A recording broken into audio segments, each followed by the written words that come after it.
Welcome to the Betting Above the Rim podcast. Today's date, November 25th, episode 9. Ready, folks?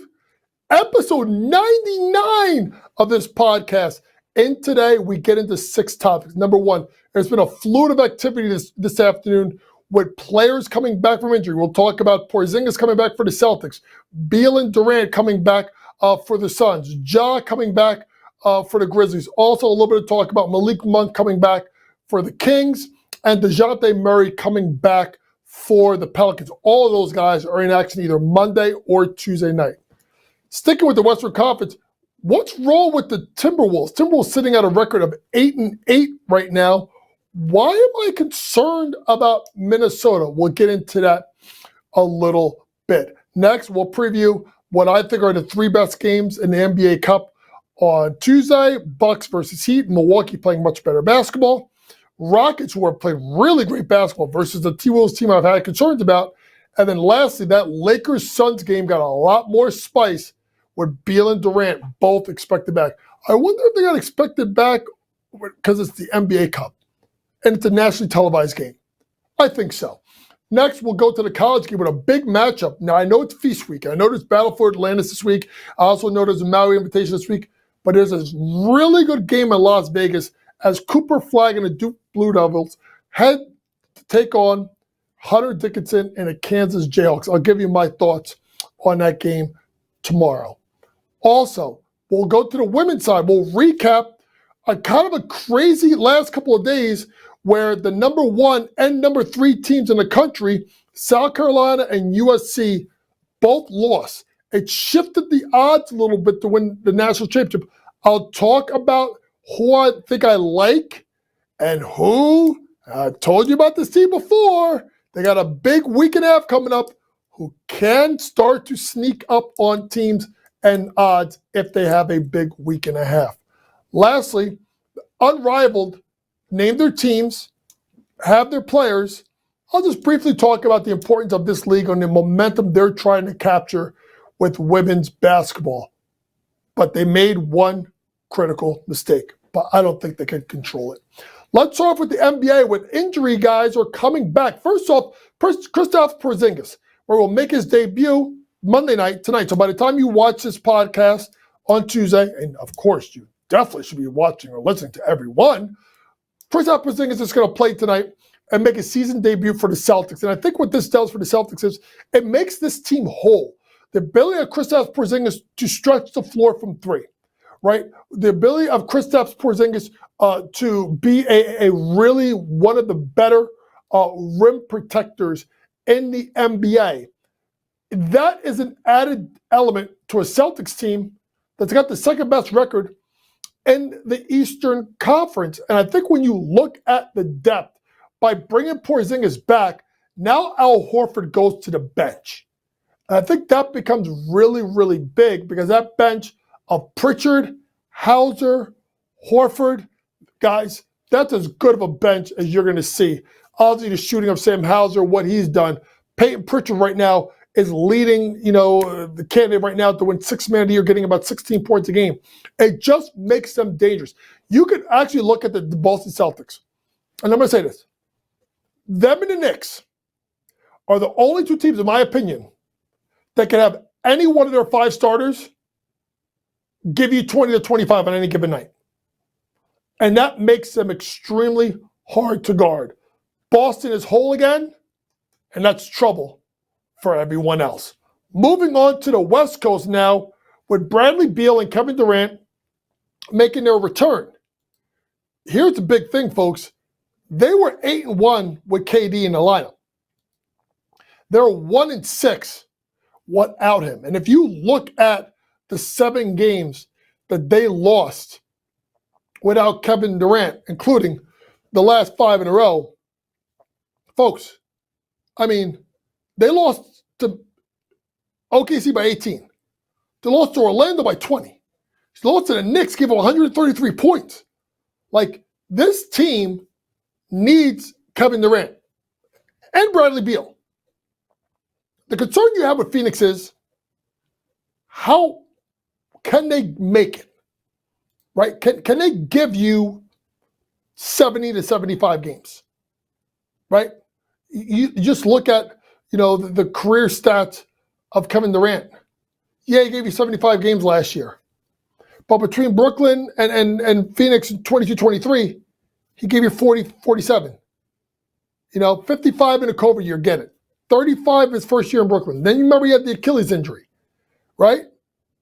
So, to me, getting Kevin Durant healthy and getting him to play big minutes is really important to this team because it makes them whole, and he's the offensive fire plug.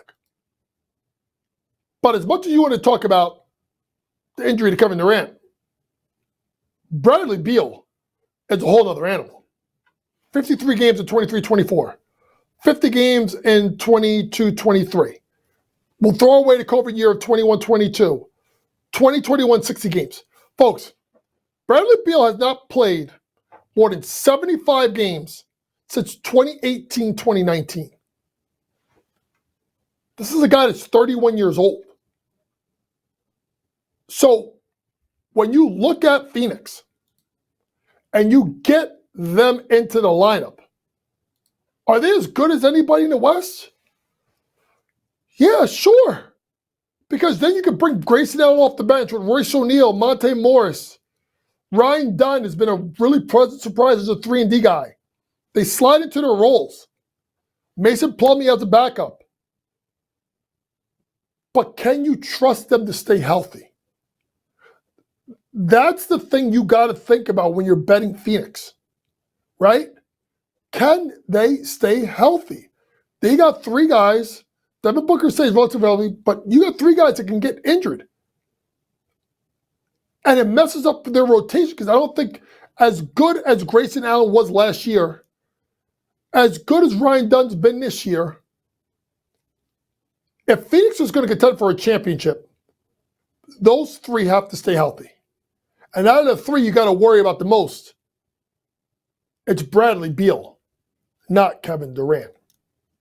Also making his way back is Ja Morant. Ja Morant has missed the last 8 games with a hip injury for a team in Memphis that has struggled with injury. Desmond Bane's missed time. Ja Morant's missed time. Zach Edey's missed time.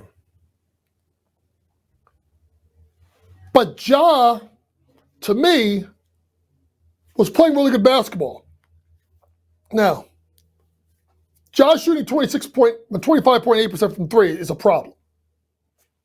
He's never going to be a shooter. 45% from the floor.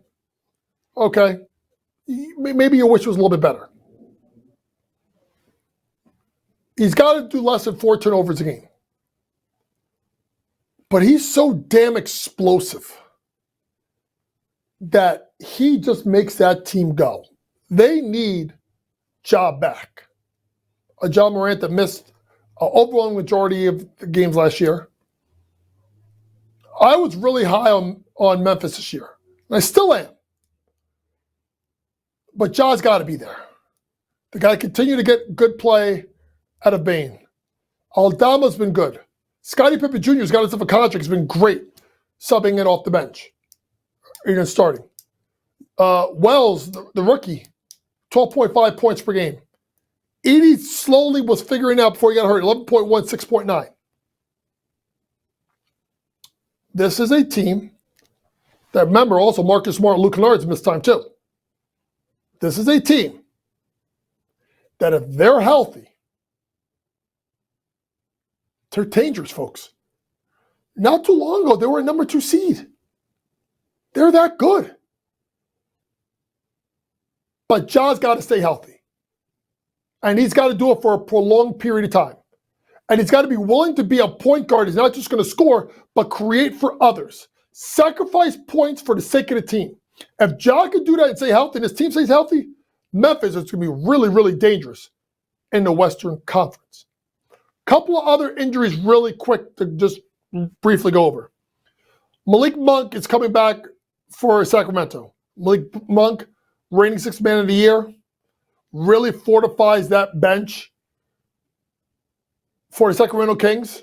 A Sacramento Kings team that had Domantas Sabonis out with injury, a Sacramento Kings team that had DeMar DeRozan out for injury.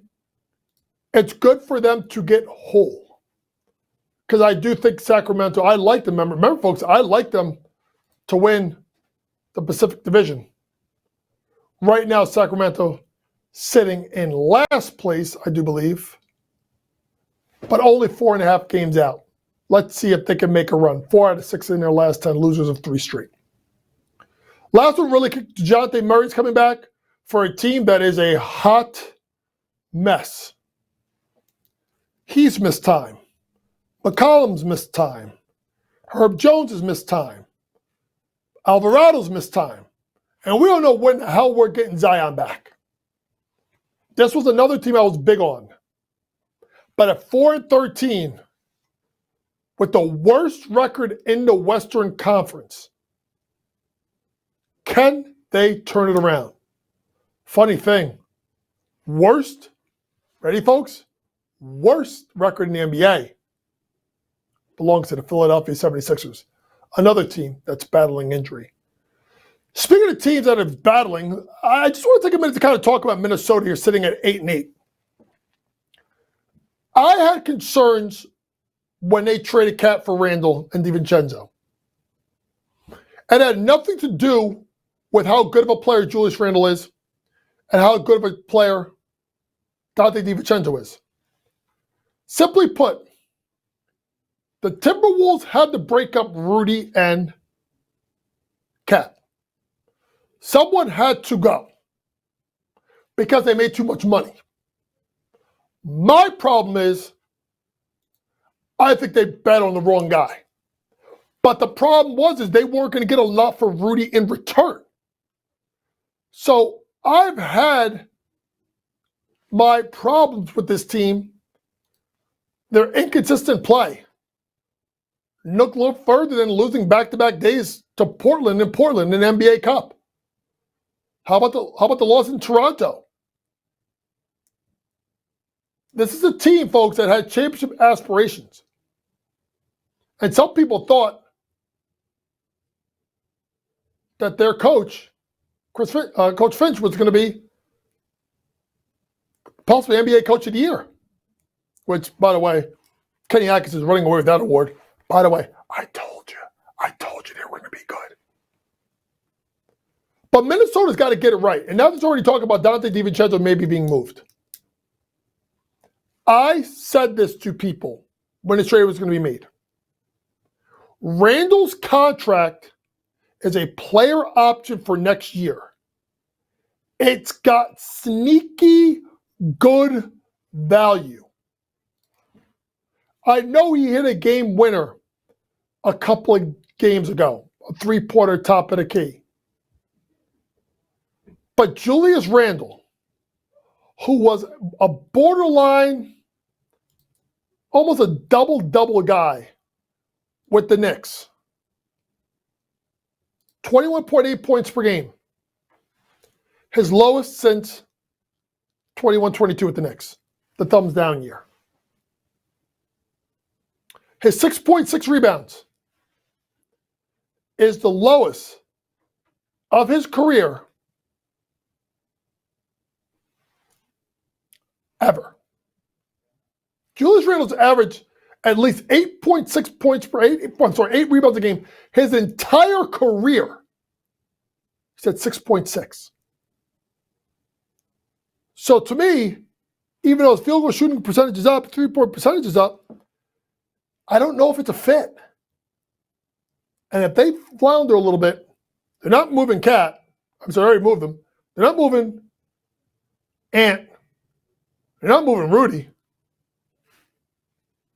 If it doesn't work out, does Minnesota flip Cat? They've been, even though they're 8-8, they've had some maddening losses. They got to find a way to turn it around and turn it around quick. Switch over to the NBA Cup. 3 big games. Obviously, all my picks and stuff will be on the Sports Grid app. Milwaukee, really quick, folks, has looked a lot better as of late. Giannis has taken his game to a level where we've seen it a lot. Sitting at 8-9, right? winners of 4 games in a row, 7 of the last 10, and beating people up. Versus the Miami team at 7-7, kind of up and down. I just think Giannis is really playing at another level right now. And I think this team is really going to figure out what they want to do. You know, I'm looking at Giannis for a big game here. I don't know who on that roster is going to be able to slow him down. I'm going to be looking at Giannis points in that game. Game number 2, Houston, Minnesota. You know, when you look at this matchup, it's pretty simply put, you know, you should be looking at possibly Minnesota here to come on top. If you look at Group C, it's funny right now, like, you can't even get Group C right now odds because of there's so much turmoil with there. It's going to be an interesting matchup.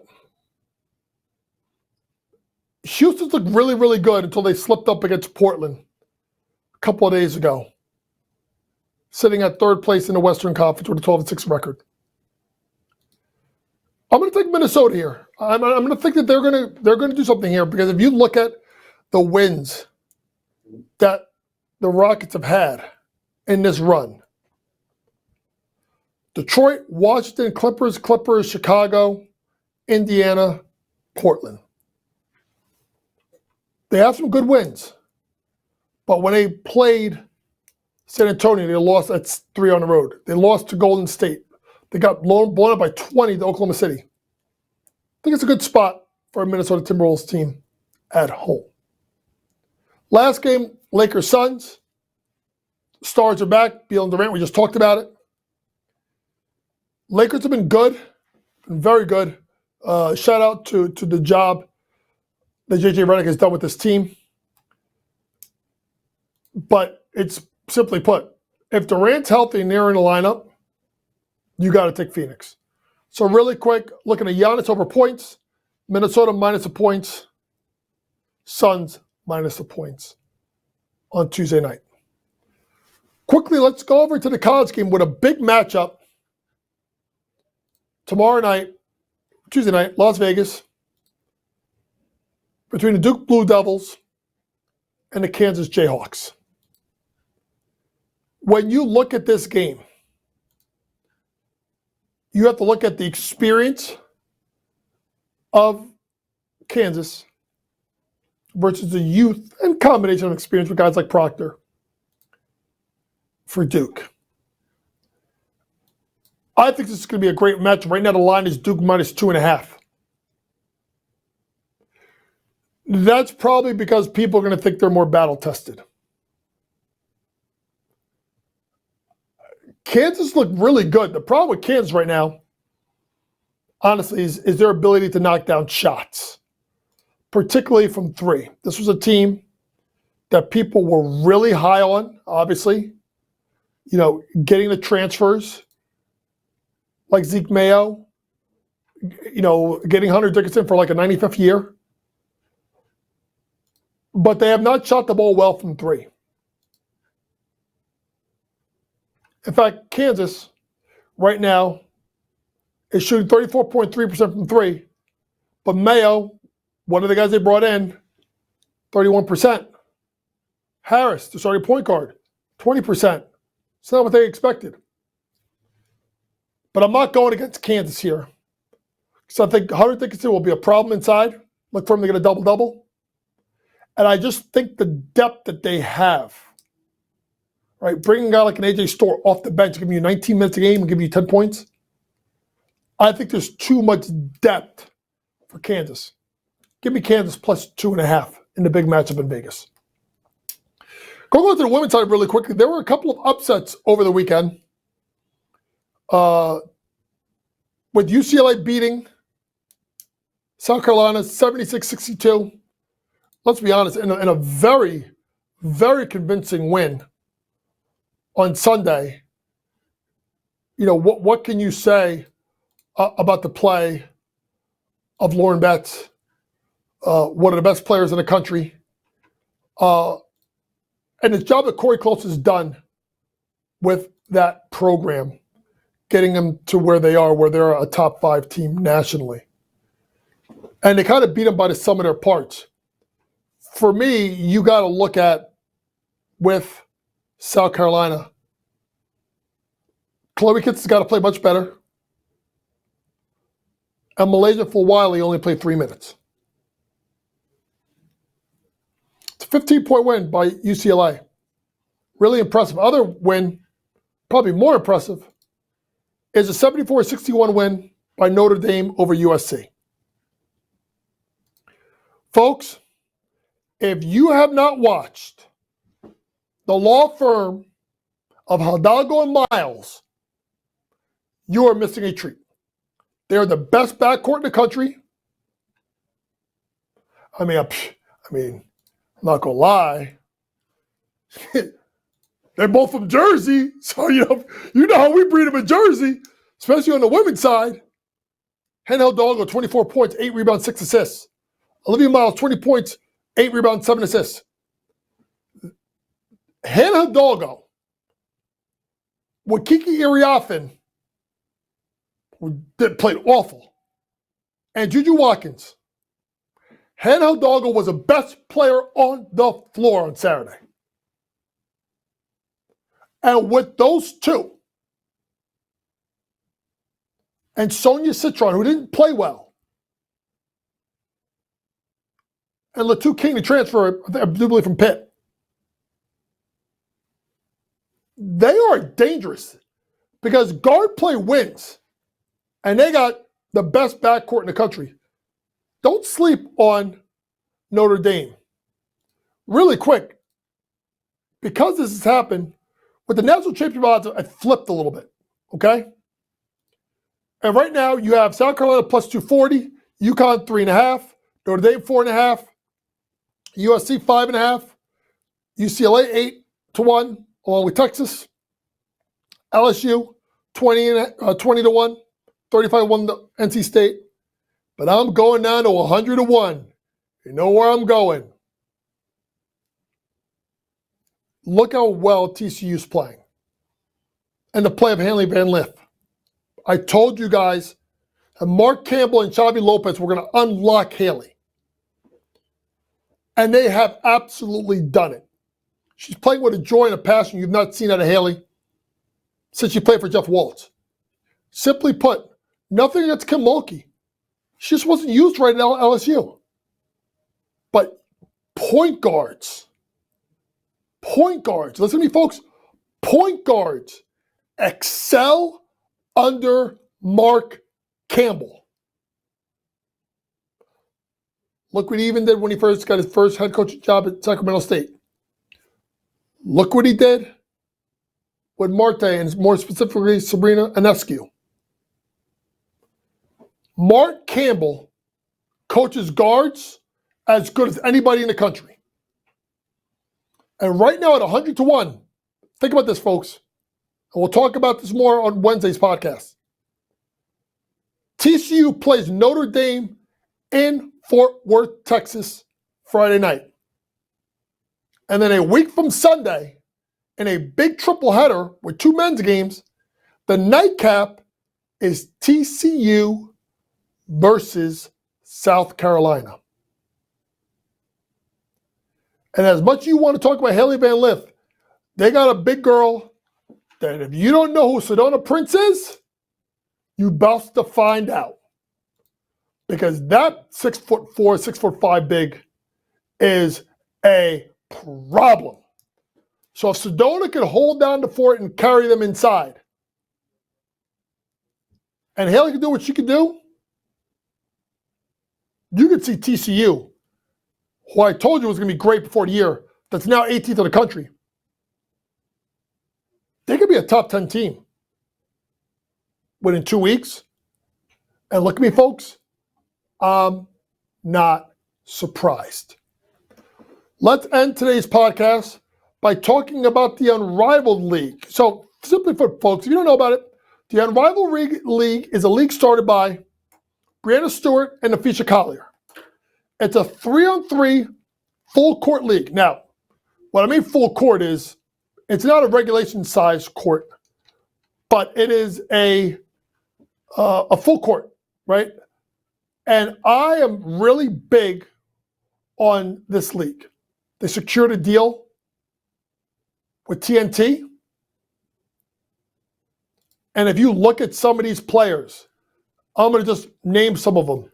Breanna Stewart, Nafisha Collier, Chelsea Gray, Arike Umbawale, Jewel Lloyd, Kelsey Plum, Brian Howard, Kalia Copper, Jackie Young, Angel Reese, Darika Hamby. I can go on and on. Marina Mabry, Alyssa Thomas. But there's one kid they didn't get. There's 2 wild card spots. But they already announced that Caitlin Clark is not going to play. I think that it would have been great for her to play, because I think that would have been really fantastic for the league as they continue to gain momentum.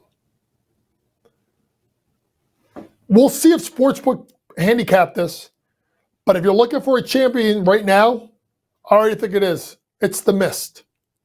Now, really quick, what's also good about this league, and the Mist will be coached by Phil Handy. You don't know? Remember the name? You know the name Phil Handy? Yeah, that's right. Former assistant coach of the Lakers. Teresa Weatherspoon, well known. DJ Sackman, NBA assistant. Adam Harrington, NBA assistant. So they went and got really good coaches for this league, and I'm really impressed by what they did. But Phil Handy's team, the Mist, I think is going to win this league. Jewel Lloyd, Courtney Vandersloot, Denaja Carrington, Rakea Jackson, Breanna Stewart, Ali Edwards. That's a problem. And I think they're the best team in the league. I'm really excited for this. I think they're doing a good job of capitalizing on the success of the WNBA. We'll see how the ratings are without Caitlin Clark. I wish she would have played. But, you know, the league must go on, and we will definitely see Caitlin in the 2025 WNBA season. This has been your Betting Above the Rim podcast number 99 for November 25th. For all things sports gambling, download that Sports Grid app, pregame, in-game, post-game, props, predictions, and more from the very best in the sports gambling industry. Next podcast we'll film on Wednesday. We'll talk about games in college basketball and the NBA towards the end of the week, especially the NBA Cup. And I'll be sure to preview that big matchup between Hannah Hidalgo and Olivia Miles heading to Fort Worth, Texas to take on Haley Van Lith, Sedona Prince, and the TCU Horned Frogs. For my producer, Matty George, Vinny, who always does a great job with the graphics, thank you for listening, folks. And always remember, it's smarter to be on Sports Grid. Good night.